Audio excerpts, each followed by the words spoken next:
Hello, everyone. Welcome to King Kong Kids Storytime. The book I have for you today is called Somebody Loves You, Mr. Hatch by Eileen Spinelli.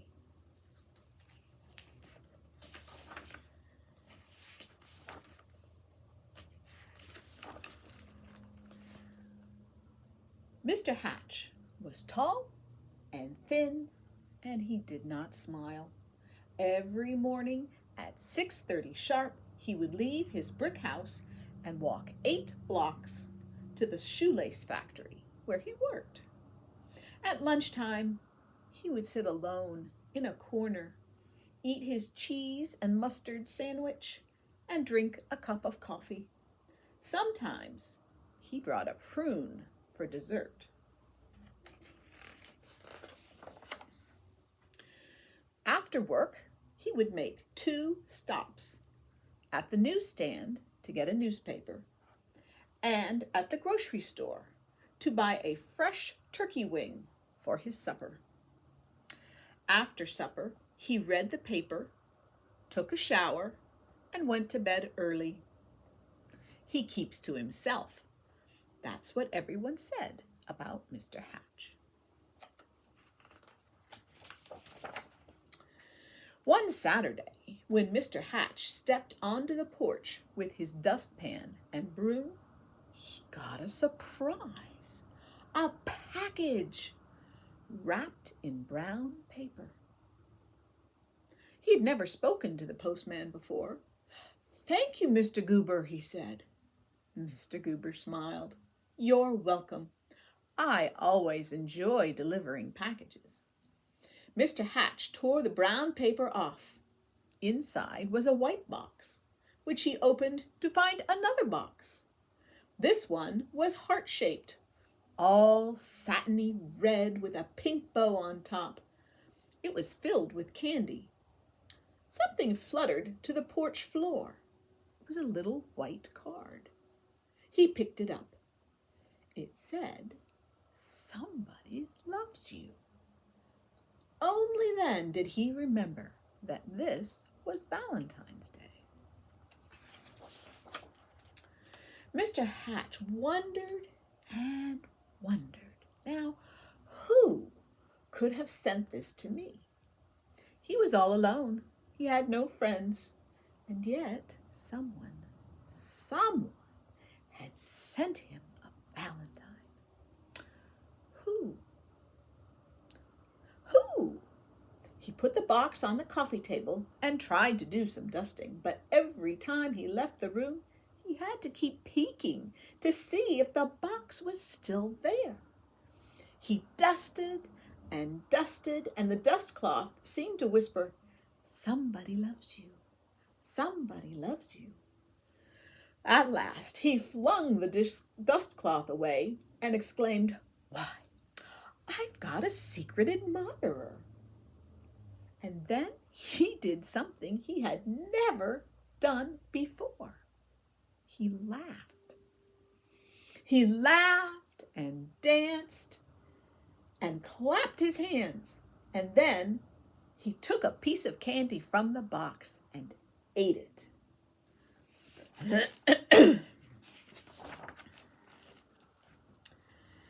Mr. Hatch changed his shirt and found some old aftershave in the bottom drawer.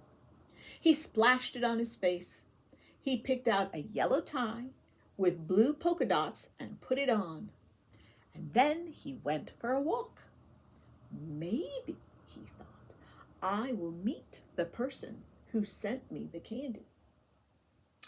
Of course, no one had ever seen Mr. Hatch wearing a tie or smelling of aftershave or smiling, so he got a lot of attention. Mrs. Weed tripped over her dog. Mr. Dunwoody nearly fell off his ladder. And little Tina Finn spilled all the toys out of her wagon. Mr. Hatch waved hello to them all.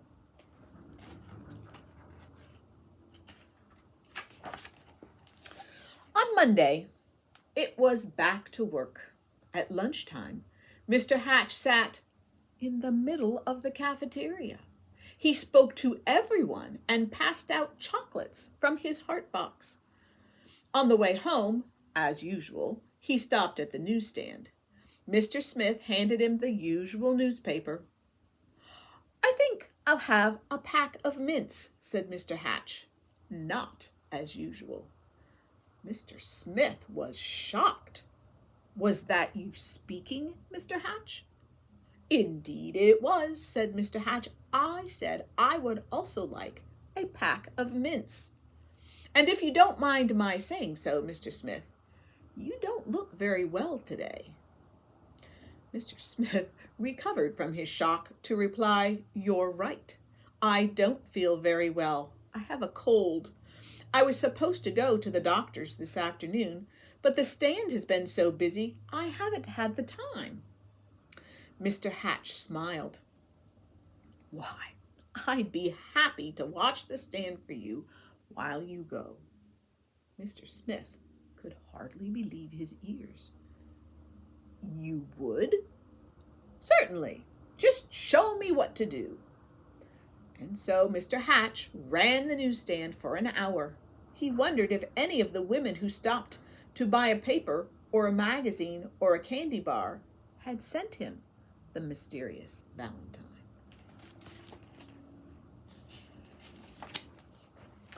When Mr. Smith returned, Mr. Hatch made his usual stop at the grocery store.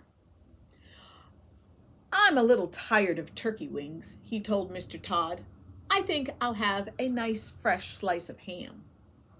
Mr. Todd weighed the meat and wrapped it. "You look worried," said Mr. Hatch.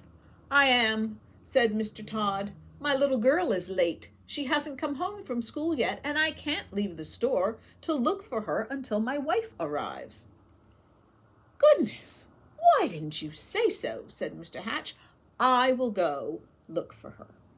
And so he walked to school and found little Melanie Todd by the swings and brought her home.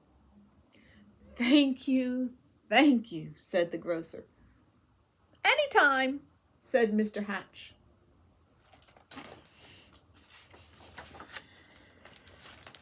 After supper, Mr. Hatch did not bother to read the newspaper. He decided to bake brownies instead. It would be nice to have brownies to share the next day with the people at the shoelace factory. As he baked, the warm chocolate smell of brownies floated through the neighborhood. Children gathered around Mr. Hatch's house, sniffing the air. "Well, I suppose the factory can wait," said Mr. Hatch as he looked out the window, and he brought out 2 platefuls. "Now, what are brownies without lemonade?" he said, and he stirred up a nice cold pitcher. When the parents came to gather their children, they had some brownies too. It turned out to be a picnic in Mr. Hatch's backyard. He dusted off an old harmonica and played songs he remembered from his boyhood. Everyone danced.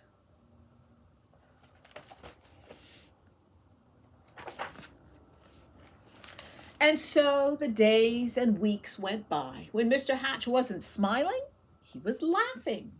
And when he wasn't laughing, he was helping someone. And when he wasn't helping someone, he was having a party in his yard or on his porch. He seemed to have forgotten about finding the person who sent him the valentine. Then one afternoon, Mr. Goober, the postman, came to his door. His face was very serious. "Come in, Mr. Goober," said Mr. Hatch. "You look upset." "I am upset," he said. "I made a mistake some time ago. My supervisor is very angry with me." Do you... Yes, Mr. Goober, what is it? "Do you recall the package I delivered to you? On Valentine's Day, I think it was." Yes, I believe so, replied Mr. Hatch, beginning to feel a little uneasy.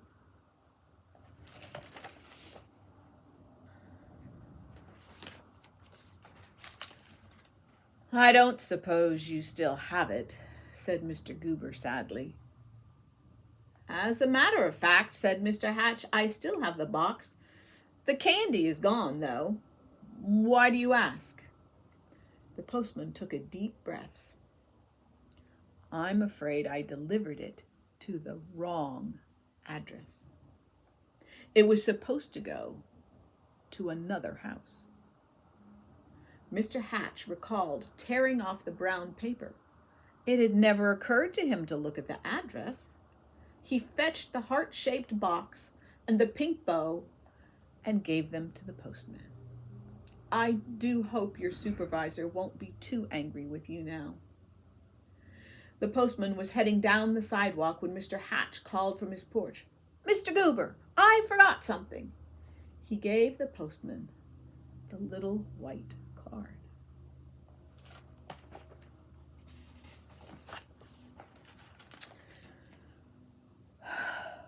Alone in his living room, Mr. Hatch sighed. Nobody loved me after all.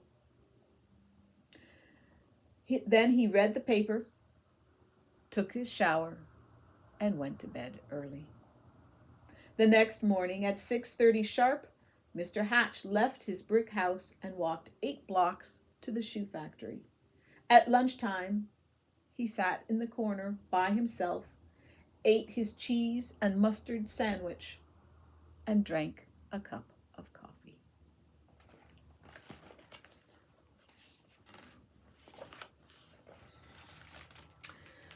After work, he stopped at the newsstand for his paper, but he did not speak to Mr. Smith.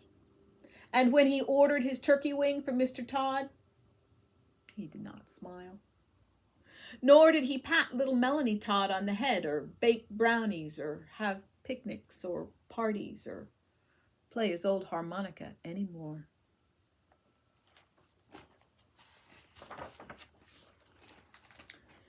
Everyone whispered, "What is wrong with Mr. Hatch?" Mr. Goober, the postman, told them.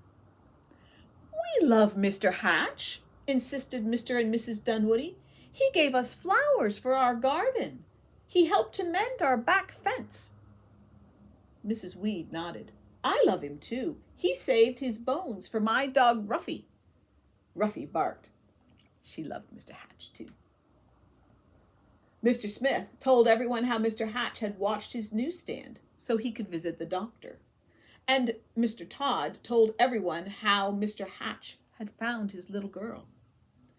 All the children in the neighborhood remembered Mr. Hatch's wonderful brownies and lemonade.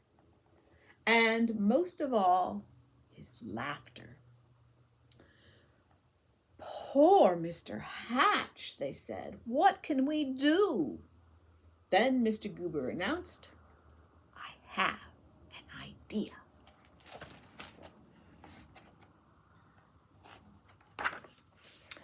On Saturday morning, Mr. Hatch woke to a bright and sunny day. He put on his old overalls and went out to the porch with his dustpan and broom. He couldn't believe his eyes. All over the porch were red and white hearts and pink bows.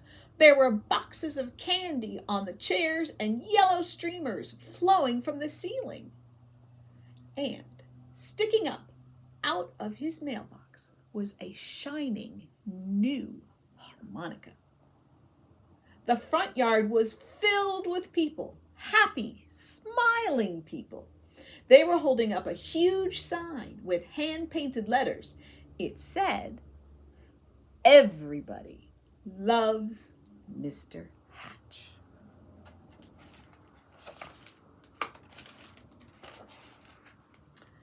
Mr. Hatch dabbed at a tear with his handkerchief. "I do believe," he sniffed, "somebody loves me after all." And then he smiled. And then he laughed. And then he hurried down to be with his friends. That makes me think of a story that Jesus told about being loved. And the name of the story is The Prodigal Son. You might know this, you might not. It's about a man, and he had two sons, an older son and a younger son.